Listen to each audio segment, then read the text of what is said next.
It was the kind of winter New Yorkers never got used to. Wind sliced through layers like knives through paper, and even the pigeons seemed to shiver. Snow had begun falling lightly again, coating everything in a thin white veil as the city lights flickered beneath the foggy dusk. Ethan Cooper stood at the corner of 54th and Lexington, his hands shoved deep into the pockets of his tattered work jacket. The steel-toed boots he wore had long lost their insulation, and his fingers were raw from unloading trucks at the warehouse all day. Still, he waited for the M102 bus like clockwork, just as he did every evening, counting the minutes until he could get back to his cramped apartment in Queens. He didn't mind the cold so much, at least not compared to the silence that greeted him at home. His dad had passed 2 years ago, and his mom, once the warm soul of the house, hadn't been herself since. Ethan worked 2 jobs to make ends meet, skipped college to pay off her hospital bills, and shelved his own dreams quietly like someone storing old books in a dusty attic. The snow thickened slightly, collecting on his shoulders when he noticed her. A woman sat at the edge of the bus stop bench, her frame hunched over, arms wrapped tightly around herself. Her coat was thin, a sleek but impractical thing, and her expensive-looking heels were soaked at the toes. Her phone lay dead in her hand, and her breath came in visible puffs. Her face was pale, lips bluish. She looked completely out of place. Something about her eyes caught Ethan. Maybe it was the way she tried to stay composed despite shivering uncontrollably, or the way she blinked fast, like she was refusing to let anyone see she was about to cry. Most people passed her, without even a glance. But Ethan didn't. He stepped toward her slowly, tugging his jacket off as he approached. "Hey, you okay?" he asked, voice low. She looked up, startled. Yeah, I'm fine. Thank you. You're freezing." He offered his jacket, the sleeves long and worn, but warm and dry. She hesitated. "I can't take that from you." "I insist," he said gently, draping it over her shoulders before she could protest again. "You'll get frostbite out here in that thing." There was a pause. She looked at him for the first time, really looked. His cheeks were pink from the cold, and his eyes were tired but kind.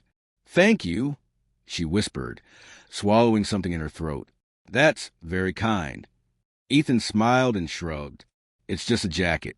You'll warm up. Bus should be here soon." He stepped back, leaving her with it, and resumed his place against the pole. The woman pulled the jacket tighter and closed her eyes, and for the first time in an hour, she stopped shivering. They didn't talk much after that. The bus came, and they both climbed aboard. She sat near the front, Ethan near the back. When she got off 5 stops later, their eyes met through the aisle. "Thank you," she mouthed again. Ethan gave a small nod. He figured that was the end of it, but he was wrong. The next few days were a blur of routine. Early mornings, grueling shifts, grabbing cold sandwiches at the gas station. The jacket he'd given up was never far from his mind, but he didn't regret it. He had an old hoodie at home, and he was used to discomfort. What mattered was that she looked like she needed it more. On the following Friday, something strange happened. As Ethan clocked out his shift, a man in a dark coat approached him at the gate. "Ethan Cooper?" the man asked. "Yeah. I work for Ms. Harper Quinn. She asked to meet with you." Ethan blinked. "Who?" "She said she met you at a bus stop. Last week." Ethan's stomach dropped. "The shivering woman. She'd like to offer you lunch." The car that pulled up was sleek and black, something Ethan had only seen in movies. He hesitated, but something about the way the assistant spoke reassured him. Against every instinct, he got in. Harper Quinn sat in a corner booth at an upscale Manhattan restaurant, wearing a tailored navy coat and a soft expression that didn't match the high-powered air of the place. Ethan barely recognized her. "Ethan," she said, standing. "You came." He nodded, awkward in his faded jeans and work boots. "You saved me last week. More than you know."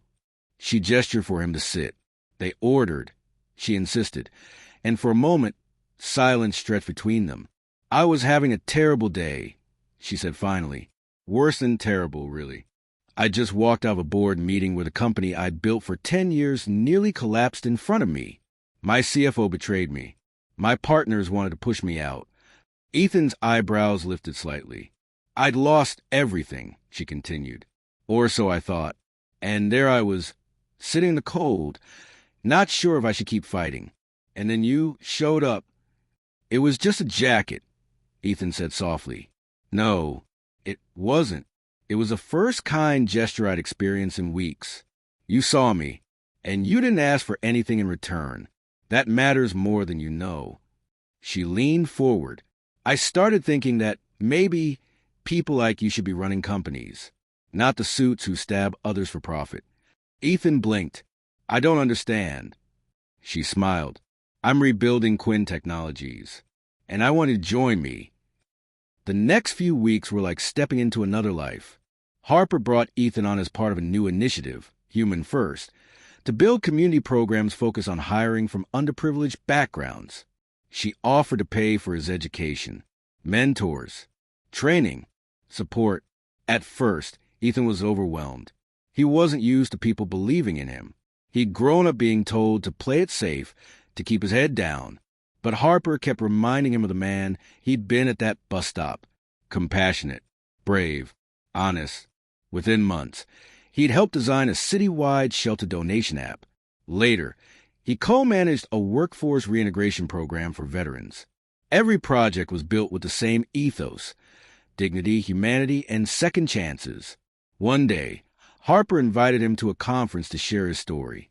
Ethan stood at the podium, palms sweating, voice trembling. I didn't go to Harvard, he began. I don't have an MBA. I'm just a guy who used to work 2 jobs to keep the lights on. But one cold night, I saw someone who needed help. And I didn't know she'd change my life. I just knew it felt right to help. He looked out at the room filled with executives, nonprofits, and students. We underestimate kindness. But the truth is, it's the most powerful investment you can make. When he finished, the room stood in applause. Years later, Ethan became the director of social impact at Quinn Global. He still visited his old neighborhood, still took his mom to doctor's appointments, still remembered that biting cold wind. Harper and Ethan remained close, mentor and mentee, but more than that, so allies. She often said the company had been reborn the moment she saw her own reflection in the eyes of a stranger offering his jacket. And Ethan, he never forgot what she told him once over coffee. You gave me warmth when I'd lost everything. Not just physically, but hope. That kind of kindness rewrites futures. The world doesn't change with grand gestures. Sometimes it begins with a simple act, offering your jacket to a stranger in the cold. And from that one moment, lives are forever changed.